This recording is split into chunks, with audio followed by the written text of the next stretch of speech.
Desde el Centro Tiempo Latinoamericano y Casa Angelelli hemos planteado también como eje para el mes de los mártires una pequeña reflexión marco que ha servido también para aquellas personas que nos van a acompañar, que nos estuvieron acompañando, que nos acompañarán hoy y que nos acompañarán la semana que viene. Vemos que también está Emily conectada, que también ella nos va a ayudar a reflexionar, conocer un poco más el testimonio de los mártires del Quiché y de qué manera esta memoria se actualiza en medio de todas las dificultades y los desafíos del presente. Sostenemos entonces que esta memoria liberadora no es una memoria que se queda en el pasado como signo de impotencia ante los desafíos del presente. Tampoco se detiene en las perspectivas individuales de fe o virtudes morales de las y los mártires, sino que recupera las prácticas humanizadoras ancladas en la tradición cristiana que acompañaron y fortalecieron sus vidas. La memoria liberadora asume y se compromete con el presente desde las y los testigos que nos precedieron.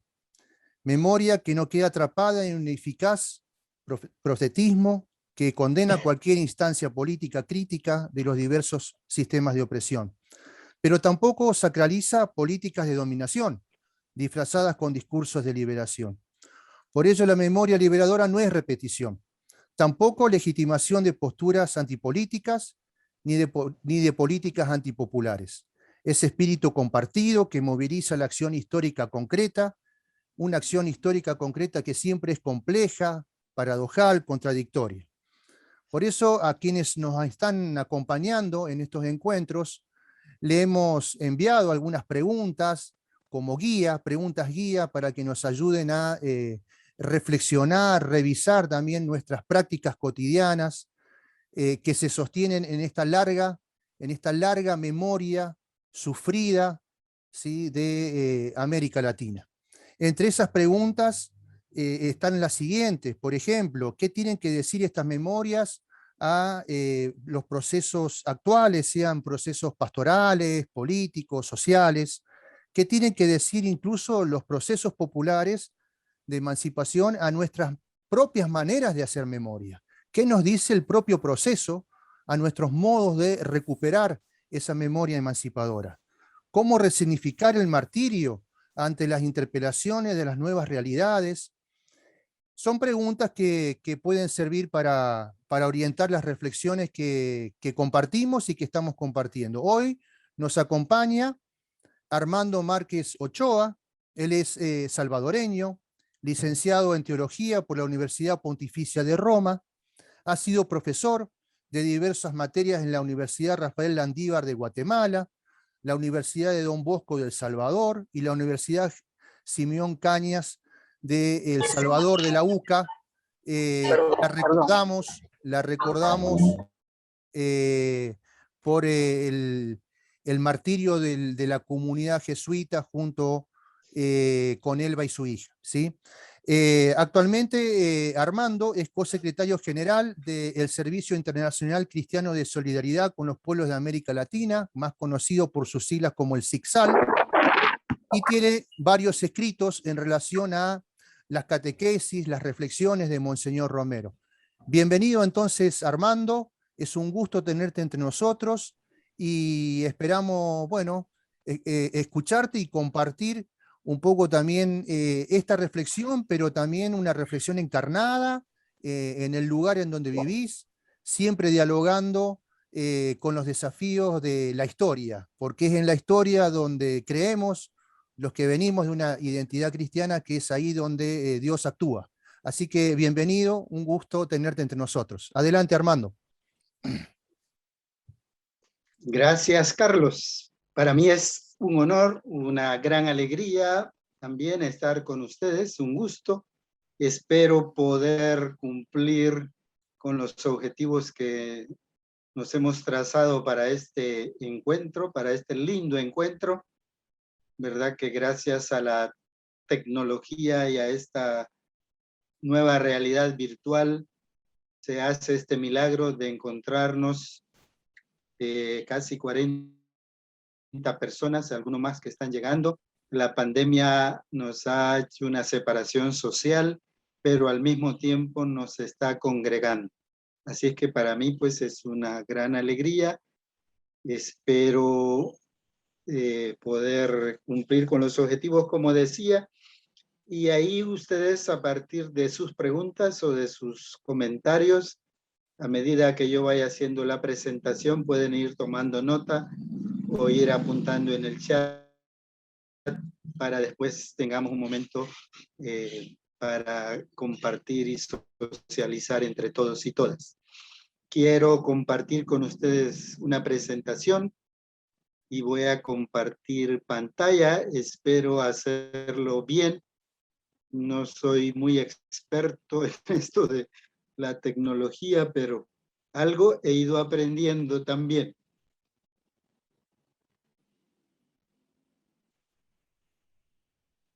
He preparado una presentacioncita.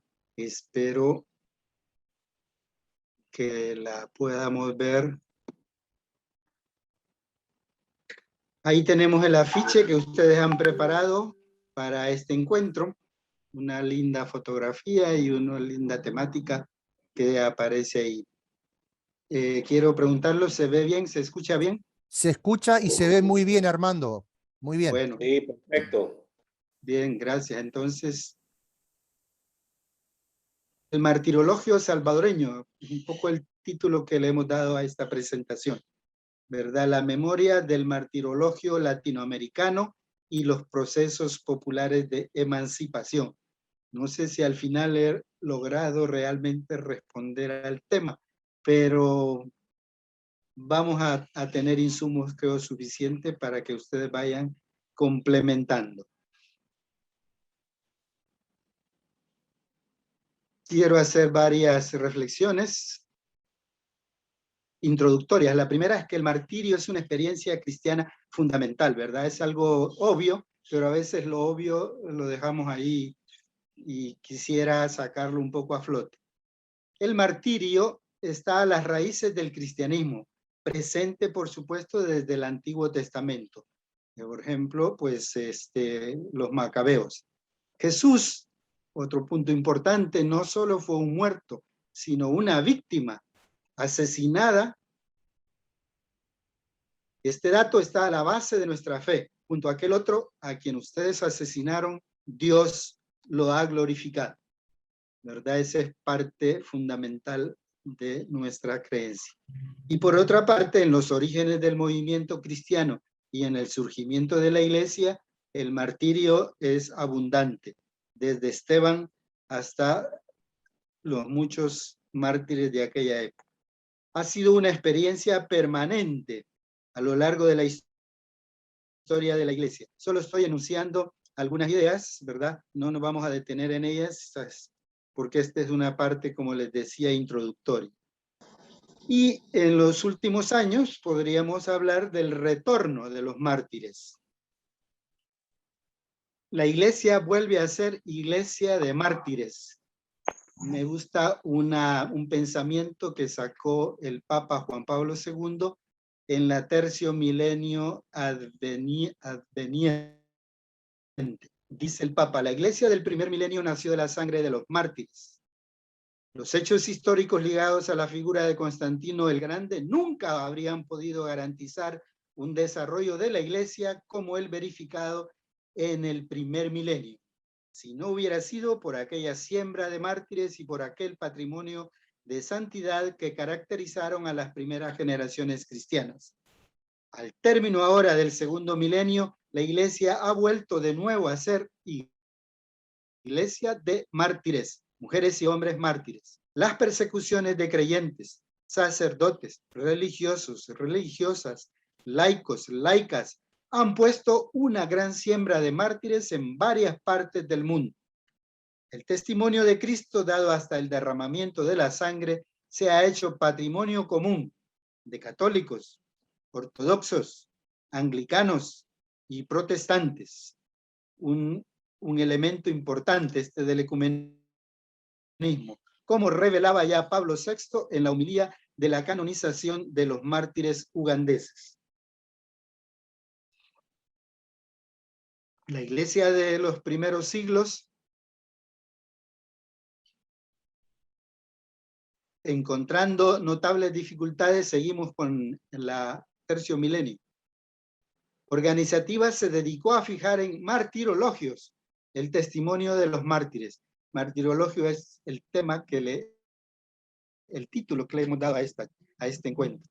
A fijar en martirologios el testimonio de los mártires. Tales martirologios han sido constantemente actualizados a través de los siglos y en el libro de santos y beatos de la Iglesia han entrado no solo aquellos que derramaron la sangre por Cristo, sino también maestros de la fe, misioneros, confesores, obispos, presbíteros, vírgenes, cónyuges, viudas, niños, etc.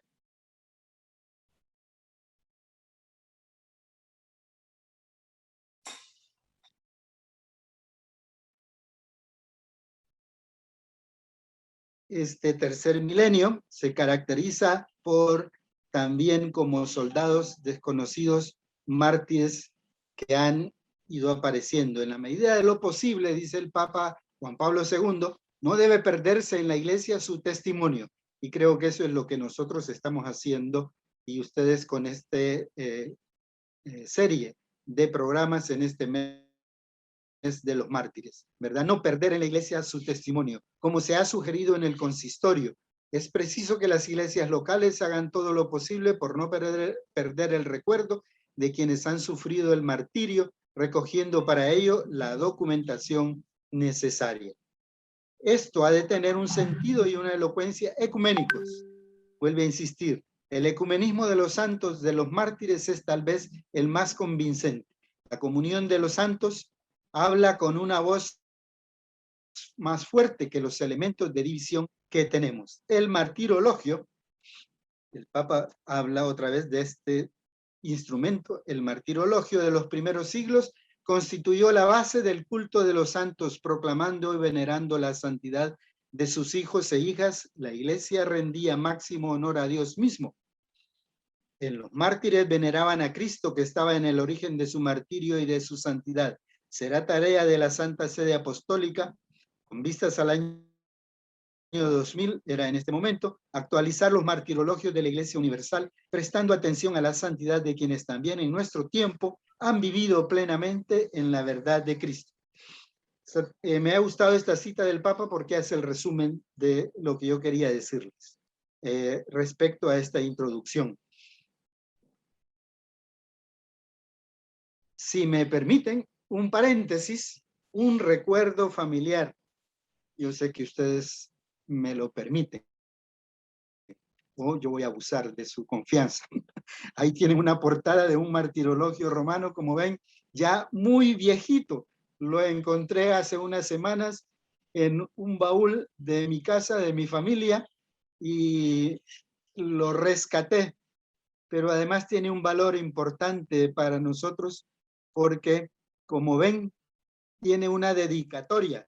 Dice a María Esperanza Márquez. María Esperanza Márquez era una tía de un servidor, una hermana de mi papá, que fue secretaria y asistente colaboradora muy cercana del obispo Monseñor Chávez y González, el obispo anterior a Monseñor Romero. Y se la dedicó en San Salvador en noviembre 14 del año 56. Todavía no había nacido yo, pero es una reliquia entonces familiar que quería compartir con ustedes hablando de los martirologios. Esa es la primera página de esta reliquia, de este librito que ahí tengo ahora como un tesoro. Y si me permiten, o ya me permitieron un paréntesis, pero este es un comercial. Hablando de los martirologios, precisamente uno de los libros que yo he publicado sobre Monseñor Romero es eso, un martirologio, el martirologio de Monseñor Romero, en el que he querido recoger el testimonio y la catequesis martirial de la Iglesia salvadoreña a partir de las homilías de Monseñor Romero. Esa es la portada de ese libro que tuve privilegio, podemos decir, de redactar, de elaborar como un servicio para las comunidades eclesiales de base y para conocer esta etapa, esto que estamos hablando y que ustedes han titulado, que hemos titulado el martirologio de la iglesia en El Salvador, el martirologio salvadoreño. Hoy vamos a ver algunas de estas ideas que aparecen en este libro. Bien, sigamos. Martirologios. Monseñor Romero, en una de sus homilías, explica incluso qué es el martirologio. Escuchemos a Monseñor Romero. Al hacer este recuerdo concreto, y para que vean que ha sido el esfuerzo de la Iglesia de todos los tiempos, antiguamente, este día 24, al mediodía, en los comedores de los monasterios, lo mismo que aquí en el ambón de la catedral, se proclamaba el martirologio romano, que va señalando cada día las celebraciones del año litúrgico. Y este día, en una forma solemne, decía el lector: día 24 de diciembre, del año de la creación del mundo, cuando en el principio creó Dios el cielo y la tierra, 5.199 años. Del diluvio, el año 2957. Del nacimiento de Abraham, el año 2015. De Moisés y la salida del pueblo de Israel de Egipto, 1510 años. Desde que David fue ungido rey, el año 1032. En la semana 65, según el profeta Daniel, en la Olimpiada, ven cómo se encarna en la historia profana, en la Olimpiada 194 de la fundación de Roma, el año 752, del imperio de Octaviano Augusto, el año 53, estando todo el orbe en paz en la sexta edad del mundo, Jesucristo, eterno Dios e Hijo del eterno Padre, queriendo consagrar el mundo con su misericordiosísimo advenimiento, concebido del Espíritu Santo y pasando 9 meses, también tiempo, 9 meses de su concepción, nace en Belén de Judá de la Virgen María, hecho hombre. Qué preciosa síntesis de la historia. Desde la creación, Abraham, me olvidaba decirles, David. Bien, ahí tenemos a Monseñor Romero explicando y leyendo un ejemplo de la página de estos martirologios antiguos, ¿verdad? Cómo leían el 24 de diciembre el nacimiento de Jesús. De esa realidad del martirio surgió pues también una reflexión, ¿verdad? Y de ahí viene la teología del martirio. La teología del martirio la encontramos ya en el Nuevo Testamento, los evangelios, hechos de los apóstoles, las cartas, solamente relatos, ¿verdad? Son también la interpretación del seguimiento de Jesús hasta las últimas consecuencias, ¿verdad? Como Hebreos 12:1, que habla de esa nube inmensa de testigos, Apocalipsis, etc. Los primeros siglos también interpretaron y nos dieron ya una teología del martirio con grandes santos y grandes mártires. Los siglos posteriores, igualmente, la teología va a seguir elaborando conceptos sobre el martirio. Llegamos al Concilio Vaticano II, la Iglesia peregrina entre las persecuciones del mundo y los consuelos de Dios. Y sobre esa frase, Monseñor Romero hace un poco de teología y un poco de espiritualidad. Escuchemos a Monseñor Romero explicándonos esto de las persecuciones del mundo y los consuelos. Qué fáciles somos para buscar protección en la tierra. Qué poca nos parece la confianza en la cruz. Y sin embargo, este es el desprendimiento que la fe nos pide.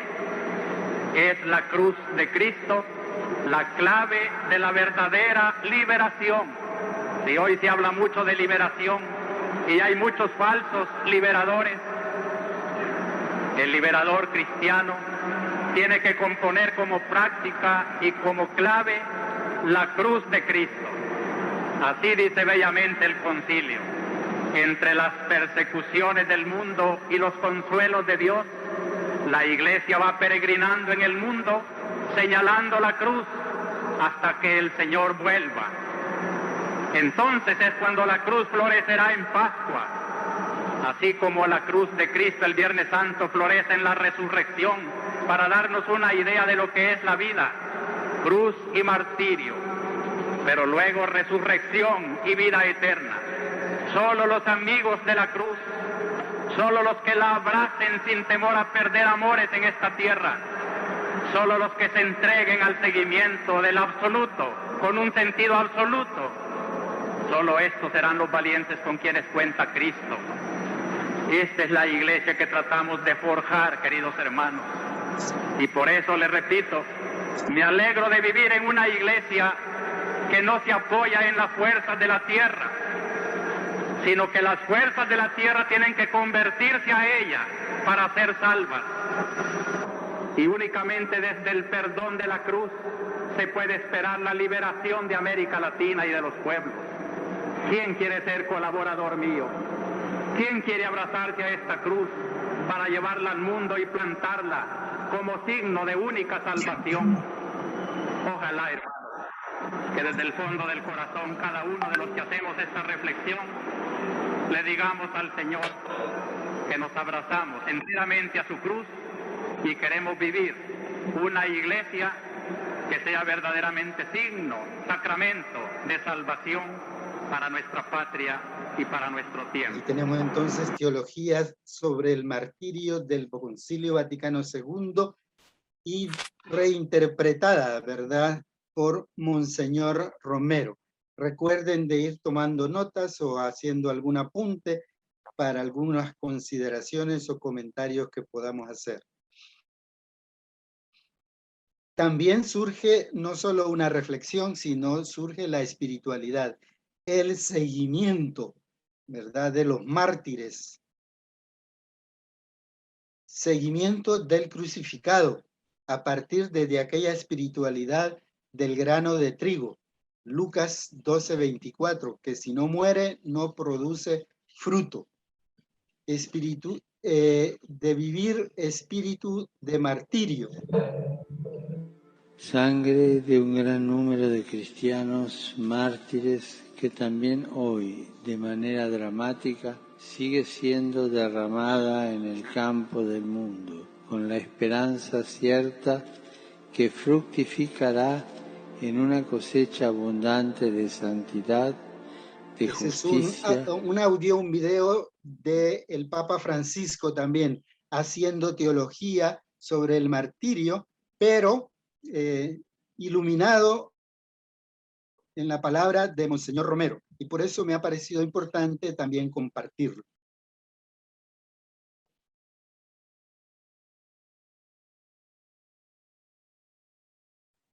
Reconciliación y amor de Dios. Pero recordemos que mártir no se nace. Es una gracia que el Señor concede y que concierne, en cierto modo, a todos los bautizados. El arzobispo Romero recordaba: debemos estar dispuestos a morir por nuestra fe, incluso si el Señor no nos concede este honor. Dar la vida no significa solo ser asesinado. Dar la vida, tener el espíritu de martirio, es entregarla en el deber, en el silencio, en la oración, en el cumplimiento honesto del deber, en ese silencio de la vida cotidiana, dar la vida poco a poco. El mártir, en efecto, no es alguien que quedó relegado en el pasado, una bonita imagen que engalana nuestros templos y que recordamos con cierta nostalgia. No, el mártir es un hermano o una hermana que continúa acompañándonos en el misterio de la comunión de los santos y que, unido a Cristo, no se desentiende de nuestro peregrinar terreno, de nuestros sufrimientos, de nuestras angustias. La Iglesia, defensora de los derechos de Dios, de la ley de Dios, de la dignidad humana, de la persona, no puede quedarse callada ante tanta abominación. Queremos que el gobierno tome en serio que de nada sirven las reformas si van teñidas con tanta sangre. El martirio de Monseñor Romero no fue puntual en el momento de su muerte. Fue un martirio, testimonio, sufrimiento anterior, persecución anterior hasta su muerte. Pero también posterior, porque una vez muerto, yo era sacerdote joven y fui testigo de eso. Una vez muerto, fue difamado, calumniado, ensuciado. Su martirio se continuó, incluso por hermanos suyos, en el sacerdocio y en el episcopado. O sea que es lindo verlo también así. Un hombre que sigue siendo mártir después de haber dado su vida, siguió dándola, dejándose azotar por todas esas incomprensiones y calumnias. Eso a mí da fuerza, ¿no? Solo Dios sabe las historias de las personas. Y cuántas veces a personas que ya han dado su vida o que han muerto, se las sigue lapidando con la piedra más dura que existe en el mundo, la lengua.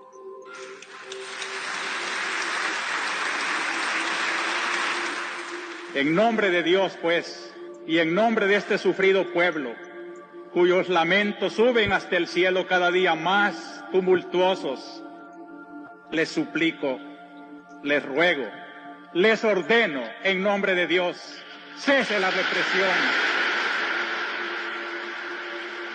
Tenemos entonces ese bonito, excelente video de Radio Vaticana, asumiendo la explicación del Papa Francisco, quién es un mártir, a partir de Monseñor Romero.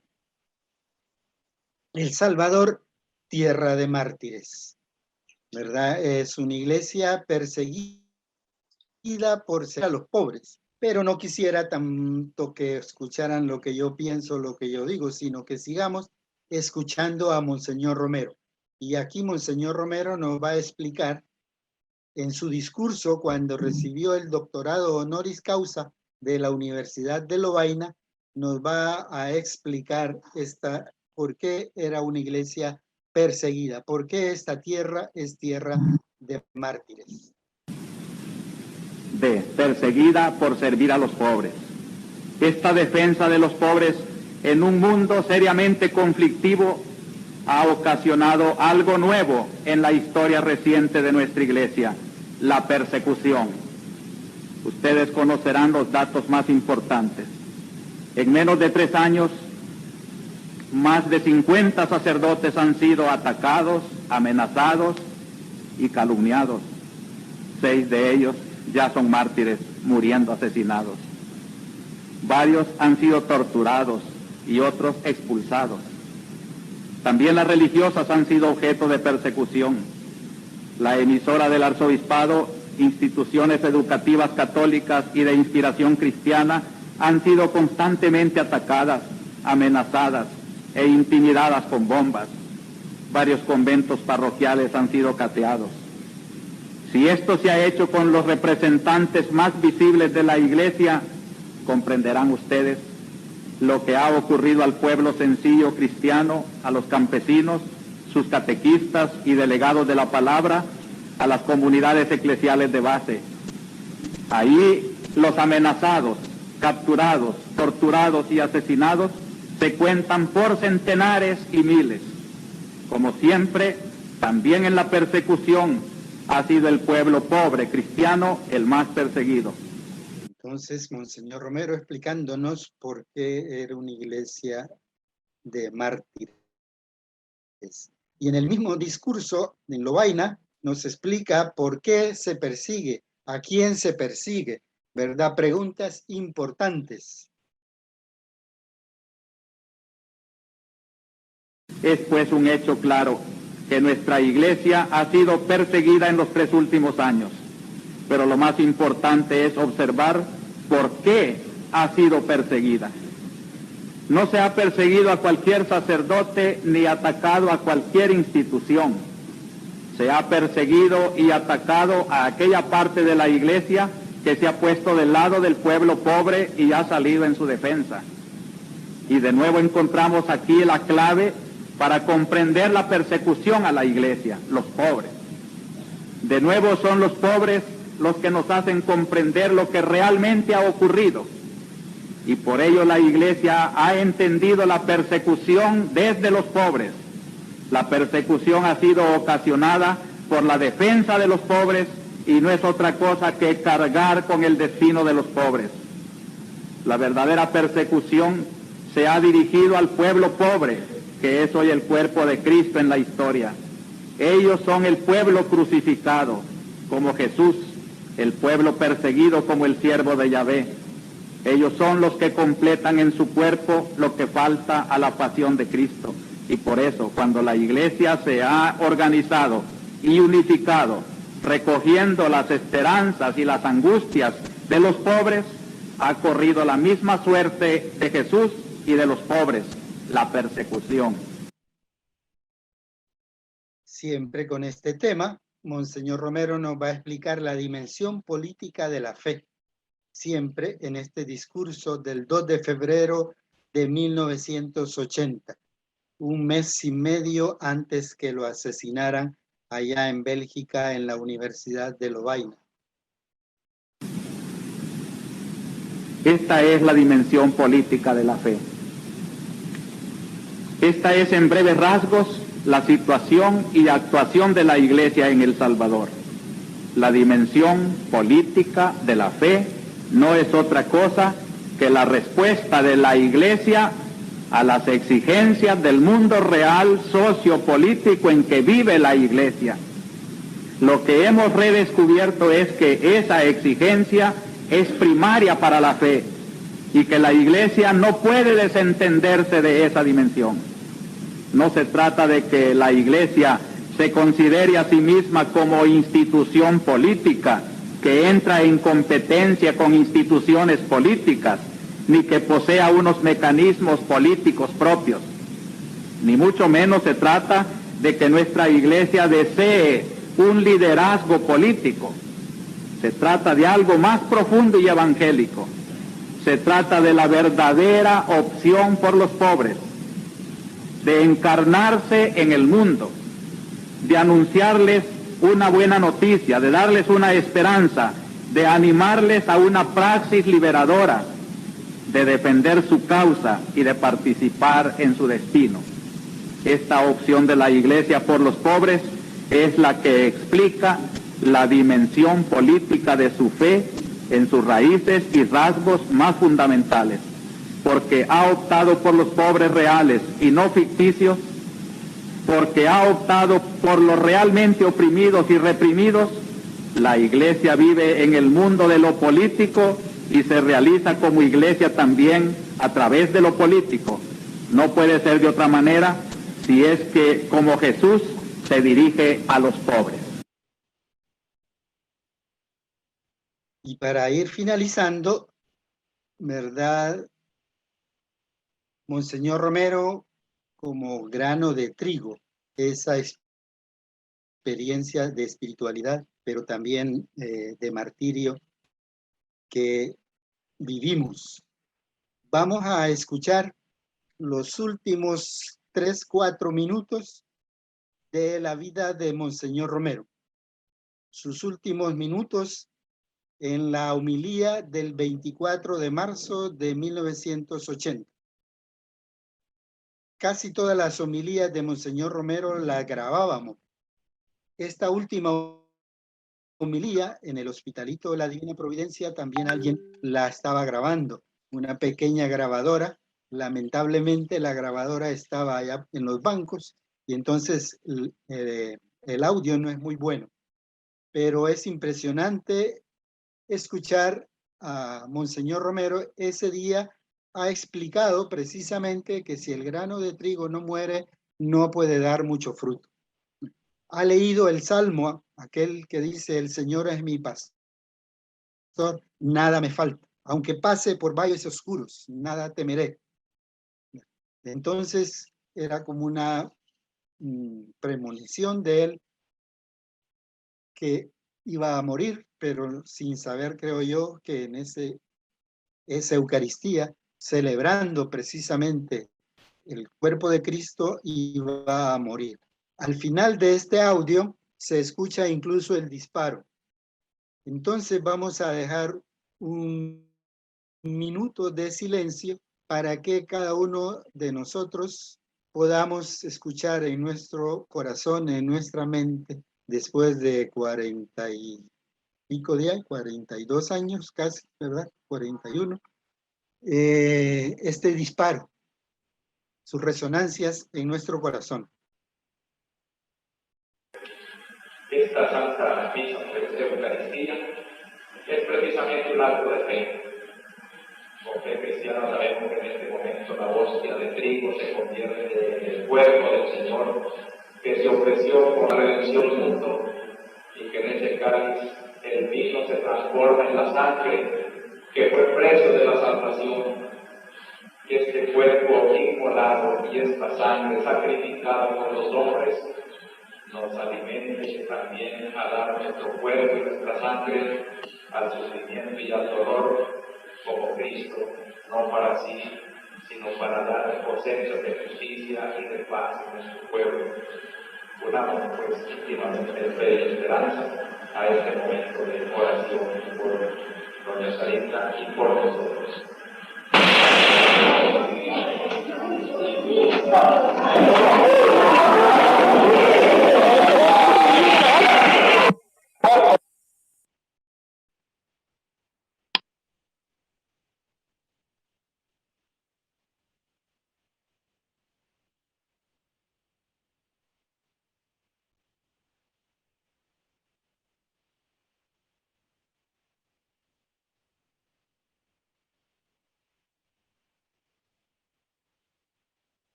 Con Monseñor Romero, hacemos también nuestro punto de fidelidad. Vamos a leer unos textos de Monseñor Romero expresando esa actitud suya hacia el martirio. Decía en la homilía del 24 de septiembre de 1978, la vida mía no tiene otro sentido ya. Les invito a que vayamos repitiendo, ¿verdad? Y en silencio en nuestros corazones, este compromiso de Monseñor Romero. Predicar a Cristo, lo voy a honrar en mi vida y en mi muerte. Mi eternidad también me espera para vivir eternamente con Él. Qué hermoso poder decir como Cristo a la hora de la muerte, todo se ha cumplido. En mi vida no he sido más que un poema del proyecto de Dios y de mi propia realización. Me he realizado tal como Dios quería. He seguido la vocación que Dios me dio. He tratado de ser como Dios quería que fuera. Y viendo que todo está cumplido, la palabra final. Padre, en tus manos encomiendo mi espíritu. Imagínense palabras de Monseñor Romero el 13 de abril de 1979, un año antes de su asesinato. Bueno, muchísimas gracias. Pasamos, Carlos, entonces al compartir. Bueno, muchas gracias, Armando. Muchísimas gracias por tu reflexión, por tu iluminación. Impactantes los testimonios de los archivos, de las grabaciones de las homilías y distintas alocuciones de Monseñor Romero. Así que gracias por este aporte. Como les decía en el chat, la idea es que ustedes puedan, los presentes aquí, puedan escribir sus reflexiones o preguntas. La idea es hacerla en el chat para no superponernos con los micrófonos, ¿sí? Aquí hay algunas reflexiones que hemos dado o comentarios. Antes que nada, de agradecimiento a ti, Armando, y gente de El Salvador, Edgar Rosales, ¿sí? Hoy en El Salvador es más importante volver nuestra mirada a los mártires, pues últimamente se ha negado la historia y se ha dicho que todo fue una farsa. No puede ser farsa las masacres ocurridas donde murieron asesinados una cantidad de niños, ¿sí? Edgar, nos dice Edgar desde El Salvador. Desde Bolivia también Clara nos saluda. Guillermo Blanco, un amigo de la casa desde Altagracia, seguramente estará también saludando. Para aquellos que estén ahí esperando si esto se puede volver a ver, por supuesto, va a estar disponible en nuestro canal de YouTube, la grabación, así que no se preocupen porque lo podemos volver a escuchar, a ver, ¿sí? Acá nuestro amigo José Alesio, Pepe, ¿no? Nos dice que en esa homilía donde es asesinado Monseñor Romero, quinto domingo de Cuaresma, el 23 de marzo de 1980, ¿sí?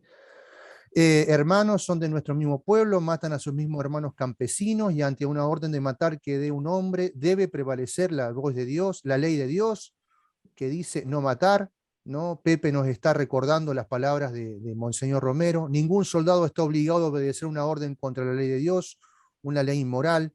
Nadie tiene que cumplirla. Ya es tiempo de que recuperen su conciencia y que obedezcan antes a su conciencia que a la orden del pecado. La Iglesia defensora de los derechos de Dios, de la ley de Dios, de la dignidad humana de la persona, no puede quedarse callada ante tanta abominación. Queremos que el gobierno tome en serio que de nada sirven las reformas si van teñidas con tanta sangre. En nombre de Dios, pues, y en nombre de este sufrido pueblo cuyo lamento suben hasta el cielo, cada día más tumultuosos, les suplico, les ruego, les ordeno, en nombre de Dios, cese la represión, ¿sí? Así que, bueno, una pregunta aquí.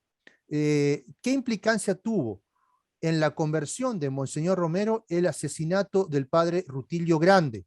¿Sí? Es una pregunta que no sé quién las hace, sí, la hace Valdemar Zaire, turco, para quienes lo conocemos, está preguntándote a ti,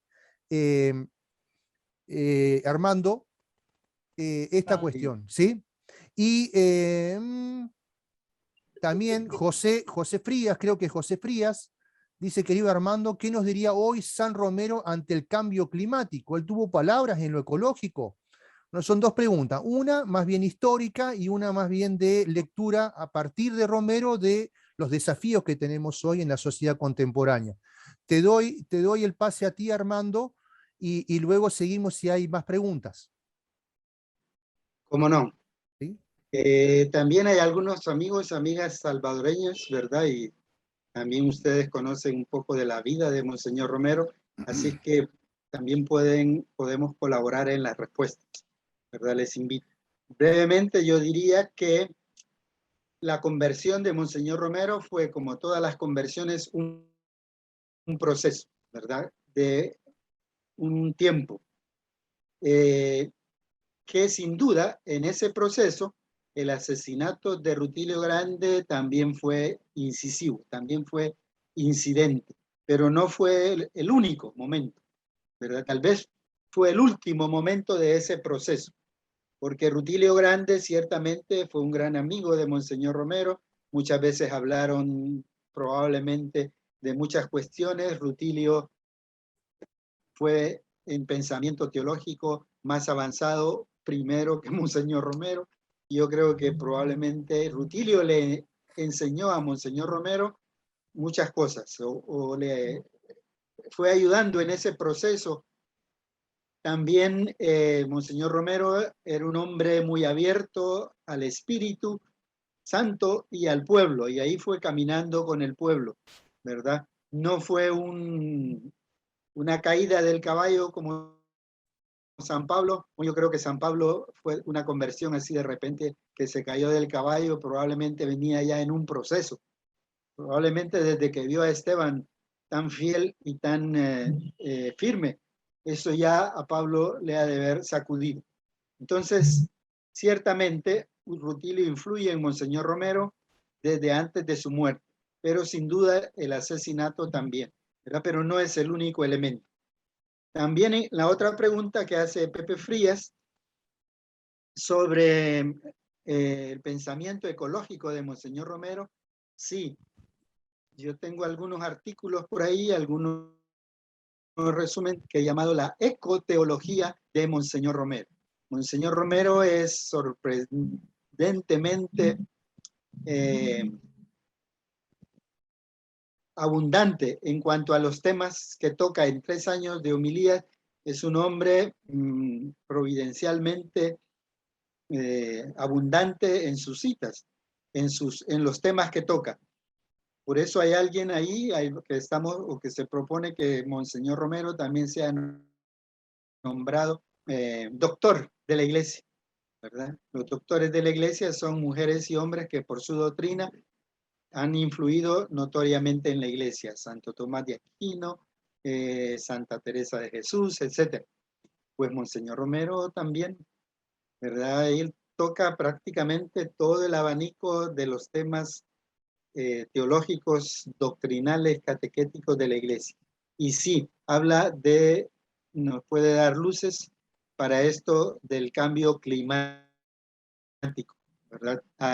Utiliza aquel pasaje de Génesis del arco iris para hablar de cómo tenemos que defender, proteger, cuidar el medio ambiente. Así que sí, Pepe. Si alguien más quiere comentar. Bueno, muy bien. Aquí también, Armando, solicitan si podés retomar, profundizar la reflexión de Francisco mencionada sobre el martirio de Monseñor Romero. Si podés ampliar esa reflexión, ¿sí? Están pidiendo también los participantes, ¿sí? Y además hay otra pregunta de Néstor que dice cómo es hoy en día la aceptación de Monseñor Romero en El Salvador, especialmente en la Iglesia Católica. Bien, la primera pregunta sobre el Papa Francisco. Creo que el Papa Francisco ha sido una bendición en la iglesia, ¿verdad? Un paso de Dios en la iglesia, un regalo de Dios. Sin duda, como él dice ahí, oyó hablar de Monseñor Romero en sus tiempos jóvenes, oyó hablar mal de Monseñor Romero y eso le golpeó, le chocó. Después seguramente ha leído, ha reflexionado mucho sobre Monseñor Romero. El Papa, en una de sus primeras intervenciones ante los comunicadores, dijo: cuánto quisiera una iglesia pobre para los pobres. Y creo que ese pensamiento coincide con Monseñor Romero. Y el Papa Francisco beatificó a Monseñor Romero el día en mayo, que era el día de Pentecostés. Y Pentecostés, dice Monseñor Romero, es el día en que nace la iglesia, es el cumpleaños de la iglesia.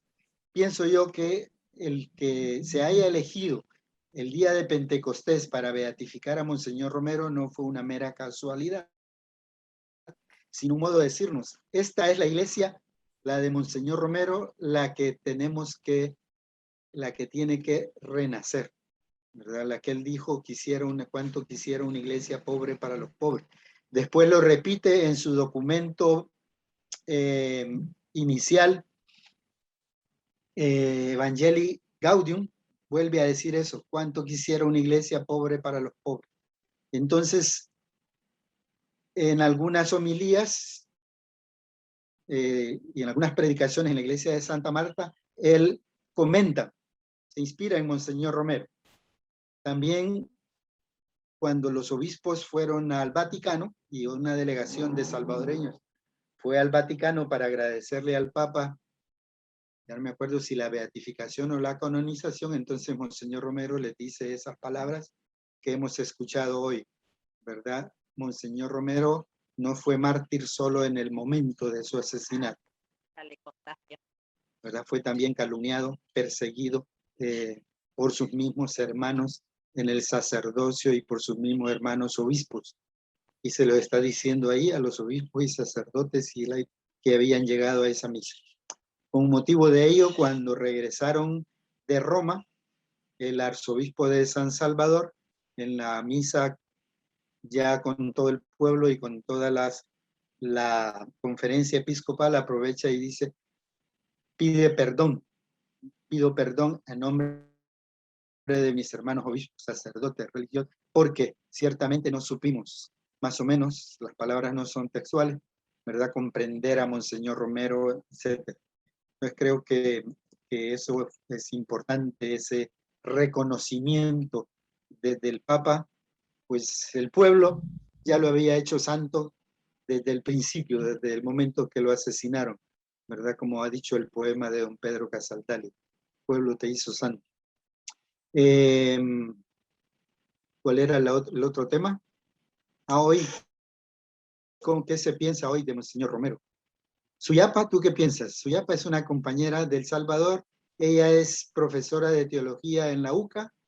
Suyapa, si quieres abrir tu micrófono y compartirnos esa pregunta. ¿Cómo se habla hoy de Monseñor Romero en la Iglesia Católica? Bueno, quizá compartir de que tal como Jesús, ¿verdad? Nuestro pueblo reconoció en Romero su gran amor por nuestra historia, fue testigo de cómo le abrió futuro a esta vida que en El Salvador en esa década pasábamos desde la fe cristiana, donde nadie le veía esperanza, ¿verdad? Sino que vivíamos un tiempo como un callejón sin salida. El pueblo de aquel momento histórico por el cual se hace necesario siempre hablar del contexto, porque si no, a veces no ubicamos cómo es este santo tan distinto de otros que nos presentan. Entonces, él invitó en un tiempo así de adverso y de conflicto y represión al compromiso con el seguimiento de Jesús, con la fe, con la esperanza. Y esto ha sido claro a pesar de que tantos detractores trataron de decir cosas que confundieran o que deslindaran el compromiso del pueblo del compromiso con su ministerio. Entonces decir eso, que el pueblo pudo reconocer ayer y ahora ese gran amor, aunque no todo el pueblo, ¿verdad? Porque ahora estamos viviendo los efectos de toda la desinformación mediática planificada, con lo cual tardaremos décadas también en que su nombre pueda brillar. También decir que hizo creíble el Evangelio de Jesús en El Salvador, porque por su pasado colonial, la jerarquía nuestra pues también había pactado con los poderosos y los ricos de este país también habían consolidado ese poder también con fuerza militar, ¿verdad? Entonces, Romero para nosotros es memoria histórica porque nos devuelve identidad, nos devuelve desafíos y a no creer cualquier novedad, ¿verdad? Que se nos presenta como reinventar la historia sin memoria.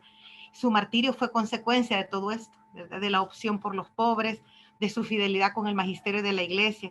Y Armando, que está aquí, Elizabeth, Mariela Tapela y yo, somos parte de un colectivo de amigos de Romero, donde hemos vivido la buena noticia que de la Nunciatura también, incorporándose a este caminar histórico de reconocimiento de este santo y de su historia, ha invitado a un colectivo grande, no solo nosotros somos parte de él, a sumarse, ¿verdad? Por eso podríamos decir, la pregunta era, ¿cómo la iglesia ahora lo toma? Pues nosotros somos un pedacito, una porción de testigos en que creemos que con el nuevo Papa, ¿verdad? Ha influido y con la figura de Monseñor Calenga, que fue quien comenzó un nuncio que tuvimos aquí, que entiendo que también tuvo que ver con el reconocimiento de los mártires de La Rioja, ¿verdad? Fue de lo último que hizo y luego murió.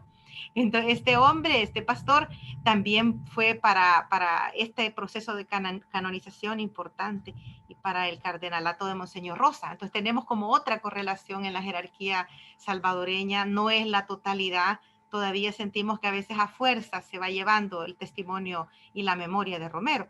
Sin embargo, tenemos la certeza de que es en serio el reconocimiento, ¿verdad? No solo porque el Vaticano lo pidió, sino que también la realidad le ha dado la razón a Romero.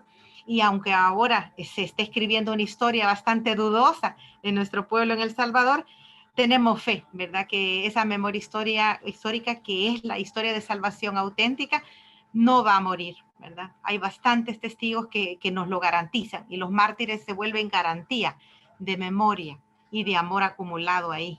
Eso podría decir que sí, vamos caminando, vamos despacio porque se ataca todavía todo este camino de la memoria. Gracias, Suyapa. Gracias, Suyapa. ¿Sí? Acá Delfor Pocho Brizuela, que compartió con nosotros el encuentro anterior, hace una pregunta. Dice, lo podrán leer en el chat, la dimensión política del Evangelio e incluso de la Iglesia, como dice Romero, es inherente e inescindible del principio de la encarnación en la historia. Pregunta, la vivencia radical del cristianismo concretada en la opción por los pobres y su liberación real integral que vivimos en América Latina es martirio y martirologio político entendido como interpelación al sistema de dominación e injusticia que marca a nuestros pueblos de América Latina. Es una pregunta. Me olvidé poner la lectura en pregunta, ¿sí? ¿Es esa vivencia radical del cristianismo concretada en la opción por los pobres, ¿sí? Entendido, ¿sí? El martirio y martirologio político entendido como interpelación al sistema de dominación. El martirio, esa vivencia, ¿es interpelación política también? Bueno, sobre esa pregunta, yo sé que hay una compañera acá, Mariela Tapelac, ella es italiana, pero vive en El Salvador como misionera desde hace muchos años, y esa pregunta, ese tema, martirio política, ella lo maneja. Entonces yo quisiera, Mariela, si quieres abrir tu micrófono y compartir una breve reflexión con el grupo. Bueno, muchas gracias. Es un honor estar aquí recordando también a Monseñor Angelelli. Sobre la pregunta, yo creo que retomo lo que dice Leonardo Boff. La fe y la política, o la fe y la ética, son como las dos ruedas de la bicicleta. Y recordando un poco cómo era la bicicleta hace siglo, que tenía una ruedita chiquita y la otra más grande, no funciona, esta no es cristianismo. Entonces yo pienso que la fe y la política, en el sentido de ética, de la búsqueda del bien común, es, como decía Romero en su ponencia en Lovaina, son indispensables, la esencialidad del Evangelio, de lo que nos enseñó Jesucristo. Porque Jesucristo también se compadeció de la realidad que vivía su pueblo. Y no es un Jesucristo milagroso, sino es un Jesucristo que se encarna en la historia vivencial del pueblo sufrido. Entonces, esto es lo que puedo decir. Para mí, no se pueden separar. Separarla significa vivir un cristianismo diríamos, asistencializado, y esto depende también del concepto de Dios que tenemos. Vivir esta unión es como vivir, digamos, la esencialidad, como decía del Evangelio. Si no, nosotros somos como los griegos que dividimos una realidad que no es cristiana. Esto es lo que puedo decir yo. Que lo enseñó muy bien Romero, que lo aprendió de Jesucristo, del Evangelio, del Dios vivo, del Dios de la vida. No es un Dios de muerto, porque ser un cristianismo espiritualista significa vivir de forma egoística y de forma individualística, que es exactamente al revés de lo que nos enseña Jesucristo y Romero. Gracias, Mariela. Bueno, muchas gracias, Mariela. Aquí también hay otra pregunta de José Frías, del Comité Romero de Chile, ¿sí? ¿En qué está la oficina de socorro jurídico del arzobispado que creó San Romero? Y si aún ese comité es un aporte para terminar con la impunidad de los miles de asesinados por la dictadura salvadoreña. cómo no. No sé si Miriam o Elizabeth, de aquí que están también participando, quisieran responder a algún elemento de esta pregunta sobre el socorro jurídico o tutela legal. Que abran sus micrófonos y sus cámaras. Elizabeth o Miriam o Edgar, para que sea un poco más dialogado este encuentro. Está bien. ¿Te refieres a Edgar Rosales? Sí. Bien, lo tengo aquí y no sé, a las otras personas no las estoy viendo. Si alguien las ve. Estaban, no sé si todavía están o... Bueno, ¿Y no? ahí está Edgar. Edgar, Edgar. bien, adelante. Bueno, ¿qué puedo decir? Nada más fui un alumno del licenciado Márquez, ¿verdad? Cual aprendí mucho de Monseñor. Y pues, hablando sobre el martirio, pues, me alegro pues que en América Latina se conozca a Monseñor Romero, ¿va? Se hable de él, pues. Yo soy testigo de un martirio de un sacerdote italiano, el padre Cosme Spesotto, que pronto será beatificado. Yo, quizás a los pocos minutos de haber sido asesinado, martirizado él, pues yo fui a verlo, pues estaba ahí el cuerpo, ya él en el charco de sangre, pues ¿ya? Fue asesinado por los cuerpos de represivos desde entonces, ¿verdad? Fue asesinado creo que a los 3 meses después del asesinato de Monseñor Romero. Esos dos mártires yo los tengo presentes, ¿verdad? El padre Cosme, el cual yo hice la primera comunión y con él me confesaba, y Monseñor Romero, ¿verdad? Es lo que, digamos, por el momento puedo decir. No sé, otro día al licenciado Márquez le he dicho que algún día me gustaría hablar sobre el padre Cosme también, ¿verdad? Otro mártir, ¿verdad? Como dije en mi, puse ahí en el chat que últimamente se ha negado la historia aquí en nuestro país, ¿verdad? Se ha dicho que es una farsa. Eso no puede ser, pues, ¿verdad? No, eso lo sabemos, pues, ¿verdad? Sucedió. No podemos negar, como dije, los niños del Mozote, las mujeres, los campesinos, los ancianos asesinados. No los podemos negar, pues, que fue algo doloroso y venir a decir que es una farsa. Yo en lo que puedo, pues, un ciudadano común, trato de llevar el mensaje a quienes estén más cerca, compañeros de trabajo, algún vecino, algún amigo, el mensaje de Monseñor Romero, pues. Y cuando me di cuenta de esta reunión que están teniendo ustedes, pues me alegré mucho, pues, yo, porque todo, más de alguna vez se lo he dicho al licenciado Márquez, todo lo que es de Monseñor estoy tratando de estar siempre presente, ¿verdad? Y así los invito a todos, pues, ¿verdad? Cuando fue el licenciado Monseñor Romero, yo era un joven de 20 años, pues, ¿verdad? Y ya 42, 41 años, pues, que siempre no ha habido día que no me ha olvidado de él. Y sí, puedes mencionar algo que me gustaría decir sobre una pregunta que hicieron, ¿verdad? Yo voy a ciertas iglesias, por ejemplo, y veo yo que a veces todavía hay reticencia en aceptar a Monseñor Romero, pues, ¿verdad? Todavía se resiste mucho, ¿verdad? Se resisten y eso, por decir una expresión así, entre comillas, que es un pleito mío, ¿verdad? Con muchos, ¿verdad? Porque siempre insisto, ¿por qué Monseñor Romero es olvidado? Pues, ¿verdad? Así que pues por el momento es lo que puedo decir, ¿verdad? Y gracias a ustedes. Se los agradezco de aquí de Ayutustepeque, El Salvador, ¿va? Creo que no lo pudieron pronunciar, Ayutustepeque, aquí un pueblo a la orilla de San Salvador, ¿verdad? Aquí estamos. Y una pregunta nada más, ahí a los amigos de otros países. Tengo un amigo de Perú que me dijo que allá poco se escuchaba de Monseñor Romero. No sé qué me pueden decir en sus países, ya sea Chile, Ecuador, no sé. No sé, yo creo que no, tal vez él, pero nada más es inquietud. Saludos, licenciado, mucho gusto y gracias por permitirme hablar. Bueno. Gracias, Edgardo. Gracias, Edgardo. Bueno, acá también había una pregunta que me la habían enviado por WhatsApp ¿sí? Porque hay personas por ahí no manejan bien el chat. Y la anoté aquí.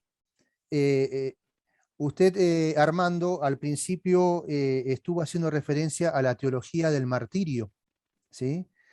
Y si podría señalar o si cree que hay diferencias entre esta teología del martirio y la teología tradicional del sacrificio. ¿Qué diferencias habría entre esas teologías? O si hay, por empezar, si hay diferencias, ¿no? Y después, ¿cuáles serían? Bueno, es una pregunta muy teológica y muy profunda. Habría que verlo despacio, pero se me ocurre que sí que hay diferencia, ¿verdad?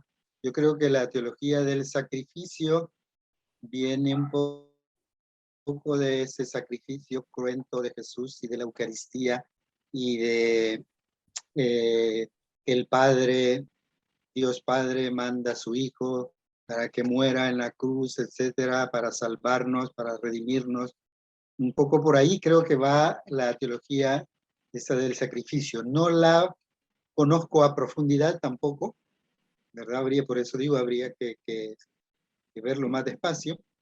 La teología del martirio es más sobre el seguimiento de Jesús, las bienaventuranzas que nos propuso, esto del grano de trigo, que si no muere no da mucho fruto. Hay toda una base bíblica del Antiguo Testamento, del Nuevo Testamento, sobre esta teología del martirio. A partir del Concilio Vaticano II, creo que se profundiza un poco más, se sitúa dentro de esta iglesia, pueblo de Dios, el martirio, y se va ampliando, porque hubo un tiempo en el que el martirio era considerado, o mártires, aquellos que morían en odio a la fe, odium fidei. Incluso la fórmula creo que todavía se mantiene, por odio a la fe. Y entonces, algunos, por ejemplo, creo haber oído que hubo problemas en el Vaticano al principio porque decían que Monseñor Romero no murió por odio a la fe, sino que murió pues en un extremo por meterse a política. Los otros más sanos, podríamos decir, murió pues por defender a los derechos humanos, defender a los pobres, pero realmente no murió por odio a la fe. Eso fue como un argumento que presentaron al principio contra Monseñor Romero, contra la beatificación. Pero gracias a Dios eso fue cediendo, ¿verdad? Ahí se fue ampliando el término de mártir para aquellos también que mueren por odio a la fe, una fe que produce justicia, una fe que viene como resultado a defender los derechos humanos, una fe encarnada en la historia. Y entonces, pues también son mártires. Y en ese sentido se ha ampliado, y Monseñor Angelelli mismo, ¿verdad? Los mártires de La Rioja entran en esto. Creo que entran gran cantidad de los mártires, mujeres y hombres latinoamericanos, que creo que poco a poco vamos a ir viendo que son beatificados, canonizados, también oficialmente, ¿verdad? Porque como pueblo ya los hemos santificado. Bueno, hace poco y el próximo encuentro van a tener a Emily Smith hablando precisamente de los mártires del Quiché, de Guatemala, que también, ¿verdad?, mueren por odio a la fe, pero una fe que se hace obras de justicia, de defensa de los derechos humanos. Emily está también aquí presente, y entonces el próximo encuentro nos va a hablar más detenidamente de ese tema. Monseñor Romero, ya no tuve tiempo en la presentación de hacerlo, pero tiene algunos audios o algunas enseñanzas de quienes considera el mártires, y es muy aleccionador. Él supera también esa visión canónica, podríamos decir, del martirio, y habla de mártires en sentido popular, habla de mártires que hay que conservar su memoria, etc. Quizá Bueno, gracias, Armando. No sé si quisiera aportar solo una última idea, quizás donde sí hay una diferencia en la tradición judeocristiana es entre el Antiguo y el Nuevo Testamento, porque en el Antiguo Testamento hay una visión cúltica del sacrificio y en el Nuevo Testamento es una visión existencial. El de Monseñor Romero se parece al de Jesús, es un sacrificio de la entrega de la vida y no de algo, de un animal o de algo que se ofrece. Entonces, la redención que la Pascua origina es una plenitud, ¿verdad?, de la entrega que provoca ese amor. O sea, la plenitud que promete el cristianismo es por la entrega de la vida, no la entrega de algo, y por lo tanto ya no es santo, lugares, personas y cosas, sino la entrega propia de la vida, ya sea en el desgaste o en el arrebato, como los mártires por los atropellos que tenemos en América Latina. Pero sería el cambio, es qué es sacrificio cúltico en el Antiguo Testamento y qué es sacrificio en el Nuevo Testamento, porque eso va a repercutir en la visión de sacerdocio. Bueno, Gracias, muy bien, Suyapa. muchas gracias. El de Romero está más cerca de Jesús. Está bien. Bueno, gracias, Suyapa. Bueno, muy bien. Tengo que Néstor Subeldía de Avellaneda está levantando la mano. Néstor, si querés podés abrir el micrófono, siempre, bueno, tratando de que la pregunta o la reflexión, digamos, sea puntual, así, no, cuidamos los tiempos, nada más. No, no es ningún comentario represivo. No, ¿Sí? se ve que toqué sin querer, pero aprovecho la Bueno, ocasión para agradecer. Bueno, no, bueno, muy bien, muchas gracias, muchas gracias. Yo me parece que estaría interesante tal vez ir cerrando el encuentro y si bien lo, lo tenemos aquí también a Vitín Baroneto, quien también ha trabajado muchísimo en torno a la reconstrucción de la memoria histórica, no solo del martirio de Monseñor Angelelli, sino también de la comunidad martirial, de los otros mártires, y con mucha documentación histórica, testimonios y documentos incluso de los servicios de inteligencia de nuestro país de la última dictadura militar. Y cuando Armando hablaba del martirio por odio a la fe, es una expresión que también se utilizó en el juicio en torno a la causa Angelelli, ¿no? Así que no sé, Vitín, si vos querés decir un par de cuestiones, porque me parece que hay como elementos comunes entre lo que se dijo respecto al asesinato, la muerte de Monseñor Romero. Pareciera que habría como un común denominador en ciertas prácticas de negar, digamos, el martirio de estos testigos, de que no era por odio a la fe, sino por política, por haberse metido por política o por comunistas, etcétera, ¿sí? No sé, Vitín, si querés decir algo al respecto. Si querés decir algo, abrí tu micrófono y podemos terminar este hermoso encuentro que hemos tenido, ¿sí? Esperando también que el próximo, la veíamos recién a Emily, también ahí conectada con su cámara, así que nos va a acompañar. Adelante, Vitín.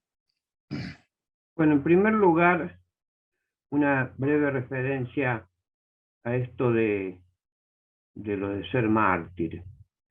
El 9 de septiembre de 1973, después de haber sido apedreado y corrido de Anillaco por los terratenientes, Monseñor Angelelli, en junio, el 13 de junio, en la fiesta de San Antonio, dio una charla en Buenos Aires ante los jóvenes y dijo: no tengo vocación de héroe ni de mártir. Me parieron normalmente don Juan y doña Celina, que son mis padres.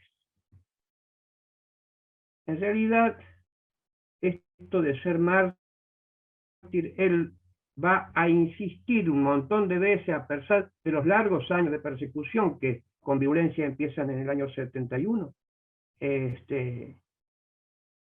va a insistir en esto, incluso a sus sacerdotes en alguna oportunidad les dijo: más que por mártir, te van a matar por boludo, le dijo a un cura, y no vale la pena.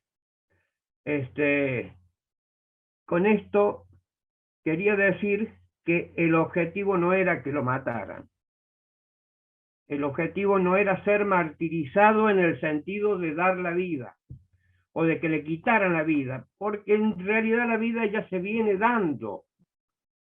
Se quita la vida y en función de eso es el señalamiento de mártir. Pero en realidad el martirio ni siquiera es una opción de vida, menos una opción individual. La opción individual es por los pobres, no por el martirio, no por dar la vida. La opción de dar la vida es una consecuencia que generan los intereses de los poderosos cuando quieren mantener la pobreza a los pobres en la injusticia. Entonces, no es que se busque el martirio, y en ese sentido me parece que no tiene nada que ver con el sacrificio.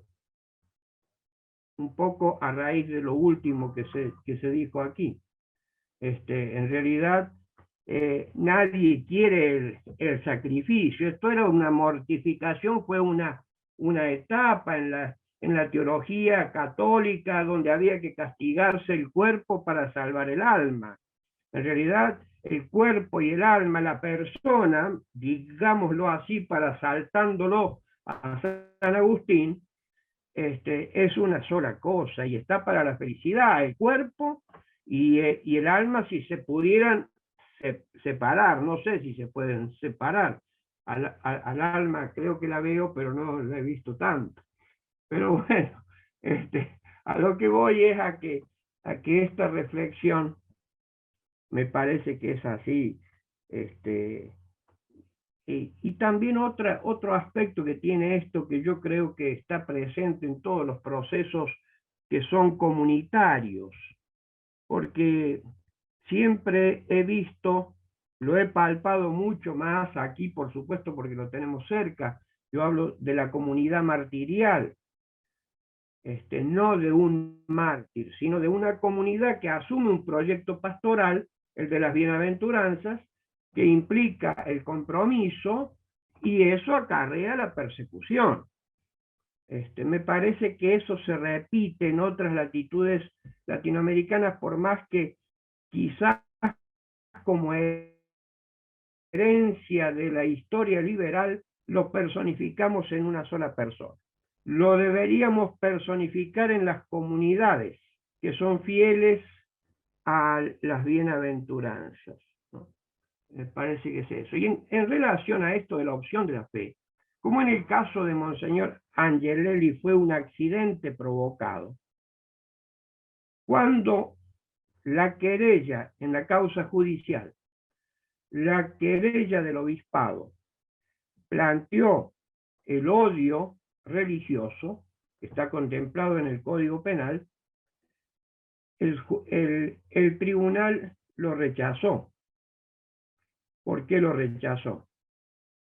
Porque lo que debía analizarse a 38 años atrás, el odio religioso no lo cubría el delito de lesa humanidad por la prescripción penal. Entonces no fue contemplado, fue rechazado el pedido de que se incluyera la acusación a los asesinos del odio religioso, que es el que está a diferencia del odio de la fe, pero uno lo podría equiparar, el que está contemplado en el Código Penal. En realidad, esa simple referencia quiero hacer. En realidad, el motivo judicial, la condena penal que demostró, probó el homicidio, fue un hecho producido por el terrorismo de Estado. O sea, es un hecho eminentemente político. No está contemplado dentro de eso, por más que en la sentencia se fundamente toda en la pastoral. Los jueces dijeron que los motivos fueron dos. En primer lugar, Angelelli era una persona muy prominente, más allá de ser el obispo de una provincia chica, pobre, marginal en el país, que tenía repercusión su actuación en todo el país. O sea, la preeminencia de su pastoral había trascendido la diócesis de La Rioja.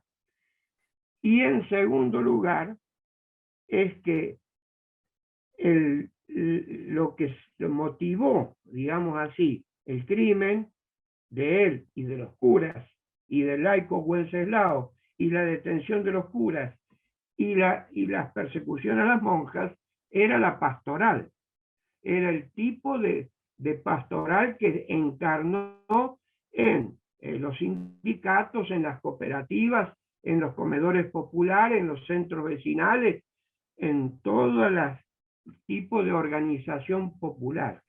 Entonces, esas dos cuestiones fueron las razones, los móviles causantes del crimen.